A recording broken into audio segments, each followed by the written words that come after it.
What is up, everybody? Ben Morgan of the Fins Up Network. Officially the offseason for all 32 NFL teams now. With the Super Bowl in the books yesterday, we already knew the Dolphins were selecting 13th in April 2025 NFL draft. But like I said, now that the Super Bowl is officially in the books, everyone's in offseason mode. It is time for our first mock draft of the offseason. Now, if you've been following along with the Fins Up Network, you know that when I do these in the past, I have used the mock draft simulators, then proceeded to make just the Miami Dolphins picks. However, since this video is only going to be the Dolphins' first round pick, I decided, you know what? I'm going to make the first 12 picks before them as well. So it's going to be all 13 of my selections leading up to that Miami Dolphins pick, obviously included in that 13. So I'm going to sort of breeze through my reasoning on those first 12 picks because, like I said, we're all Dolphins fans. That's what we're here for. But we will spend a little bit more time weighing out the options that are still on the board here for the Dolphins with that pick at 13. But before I get started, I would love to get you guys involved as well. If the draft unfolds how I'm going to have it unfold today, which I know is very unrealistic, likely impossible, but hey, you know what? It's mock draft season, so we're taking a stab at it. But if it unfolds this way, who do you want the Miami Dolphins to select at number 13? Drop your player in the comments. I will respond to each and every nominated player. So go ahead and get your guys in there. Like I said, I am going to share the screen. We'll get that up there for you. And you get the Tennessee Titans on the clock. Now, obviously picking at number 1 means that you have got a lot of needs. I can make a case for Abdul Carter as the best edge rusher. You can make a case for Travis Hunter as the best potential for a prospect. But I've got them between the two quarterbacks, obviously being Shedeur Sanders and Cam Ward that you can see on your screen right there. I'm going to give them Cam Ward in this situation. I do think he is the cleaner of the two prospects. With the Browns, once again, I can make a case for Shedeur since the Deshaun Watson experiment has essentially failed.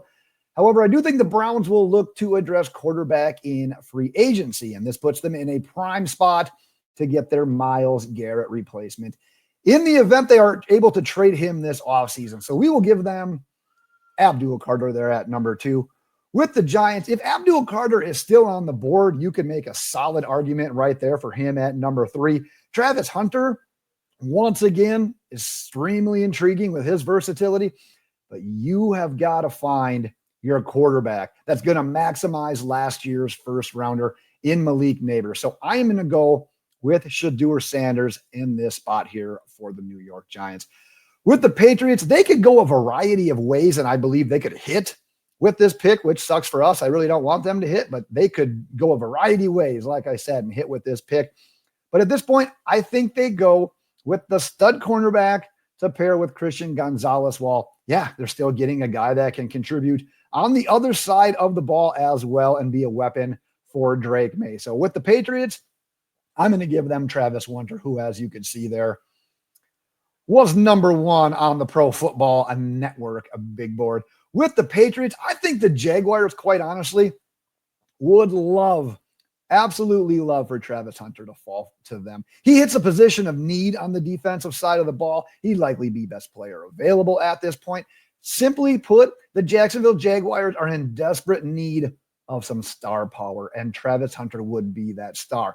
But since he's not on the board, I'm going to give them the top-ranked offensive lineman in this entire class to help protect Trevor Lawrence. So let's give them a Will Campbell right there at number 5. Number 6 with the Raiders. Deep down, I think the Raiders should take cornerback Will Johnson right here.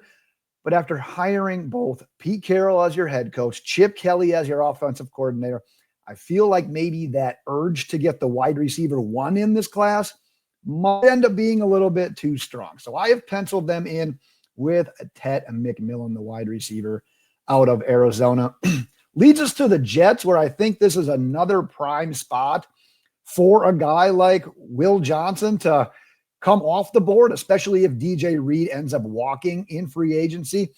But you could make an argument that Mason Graham is the best player available, and the Jets allowed over 120 rushing yards per game. So yeah, this pick definitely shores up the trenches. So we are going to give the Jets Mason Graham. On to the Panthers. The Panthers are another team that, in my opinion, has a lot of needs. So I think they'd be best off with just going with the top player left on their board. In this case, Michael Williams could be the best player available and provide help at a position of need, since the Panthers were 29th in sacks per game last year. So yeah, go ahead. Give me Michael Williams right there for the Carolina Panthers, which brings us to 9 and the New Orleans Saints. I've also got the Saints going edge rusher here.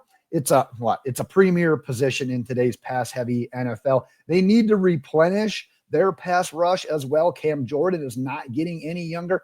So let's give them James Pierce, who, quite honestly, when it ends up coming to like offseason stuff and the combine and whatnot, I think this guy is going to test so well athletically that he's going to be hard to fall out of the top 10. Teams absolutely will fall in love with his potential and how he tests. Let's give them James Pierce at number 9.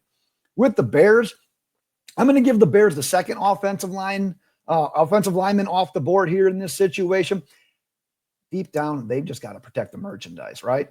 Last year's number 1 overall pick, Caleb Williams, he was sacked 16 more times than any other quarterback in the entire NFL last year. So keeping him upright needs to absolutely be a priority for the Bears this offseason. I got to find Calvin Banks. So I'm going to give the Bears offensive tackle out of Texas, Calvin Banks. Brings us to the 49ers. Here is where I've got Will Johnson coming off the board. Like I said, I could see him going as early as 5 to the Jags. So I quite honestly just think the value of Johnson at 11 is way too great for the San Francisco 49ers to pass on. So we'll give them a potential day 1 starter in their secondary with Will Johnson, which leaves us to the pick before our Miami Dolphins. And with this pick for the Cowboys, I am between Ashton Jeanty, Luther Burden. I honestly think their issues run deeper than just simply adding either a running back or a wide receiver in the first round. But I think the potential shine of one of these new toys may be a little bit too bright for them to pass on. So you know what? I'm going to give them Luther Burden. As I have a lot of respect for Ashton Jeanty. I think he's worth the top 15 pick in this draft, but wide receivers have a longer shelf life. So give me Luther Burden with that pick, which puts us on the clock. Do you guys like seeing me or do you like seeing the full screen? I don't know. I'm in a platoon between the two. We'll see what happens there. All right. Like I said, if the draft were to fall this way, you can see some of the guys listed right there. Who would you like the Miami Dolphins to select? I don't have to probably go too much further than this, but I'll give you a quick look at some of the additional names as well here. We'll get this screen a little bit more centered. All right.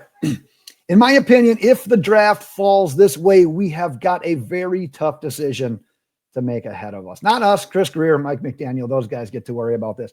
Currently tops on my consideration list of those that are available: Ashton Jeanty, Malachi Starks, Tyler Warren, Jalen Tucker, Cam Williams, Josh Simmons, and Tyler Booker.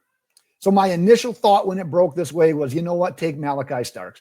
You're taking the top-ranked safety in this class. You're adding to a position that needs an absolute overhaul this offseason, whether it's free agency or the draft. But while Starks, in my opinion, feels like a safe pick at number 13, you know what we need, Dolphins fans? We need ferocious players. We need trench-type players in order to what? Shake that label. Shake that finesse label that we have had for way too long right now. Now, if you're looking at some other positions, you don't have to talk me into it. I know taking Ashton Jeanty or Tyler Warren does what? It makes us better offensively, right? There's no denying that. But are either of those guys or are either of those positions first-round priorities? That's a big question for Mike McDaniel and Chris Grier right now. I can make a strong case for either of them, but I don't know how satisfied we would be with taking one of them, like I said, one of those positions at 13. Now, if you're looking at the offensive lineman, honestly, if Campbell or Banks fell to number 13, I think either of those guys would have been my pick. Both played tackle in college. Both could either stay at tackle, or they could slide into guard at the next level, which is what I would assume that we would want them to do.